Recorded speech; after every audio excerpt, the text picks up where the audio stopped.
me! Wherever this takes you, will you burn for all eternity? When we meet Aroden in Blood Origin, he is the commander of the Zendrayan troops. Aroden is from a military family. He's a very good warrior, but I think he's also a very good strategian.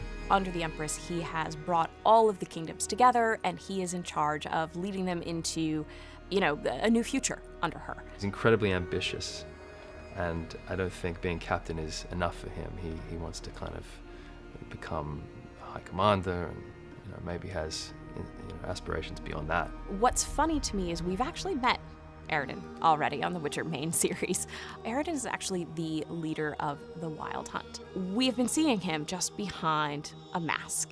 We don't know when we meet the Wild Hunt in the Witcher series what they want with Ciri, why they're chasing her, and Blood Origin provides just a tiny bit of color behind that. Aroden has a lover, Brienne, who is of a completely different class to him.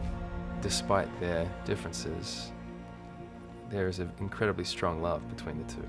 Aroden is actually separated from his lover and separated from his home and sent to the Dark Elf Sphere, we come to know it, sent there by Balor when Balor harnesses chaos magic. And the army is sort of going forth to sort of conquer new worlds. I think Aroden sadly realizes Balor's true motives far too late.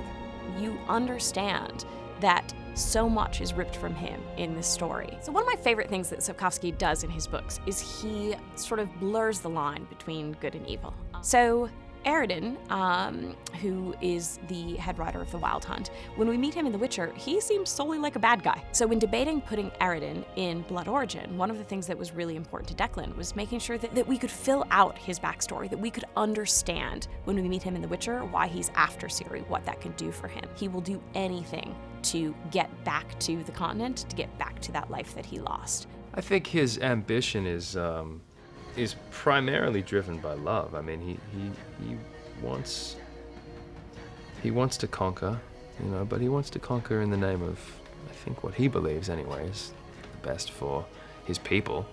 But also, I think the way that we can finally relate to Aroden is when we see that he's totally in love with Brienne, and I think anyone who's been in love before knows the lengths that they'll go to. And that final moment in Blood Origin, where he picks up what we will eventually see to become the mask that he wears as the rider of the Wild Hunt, it's one of those that sends absolute chills up my spine.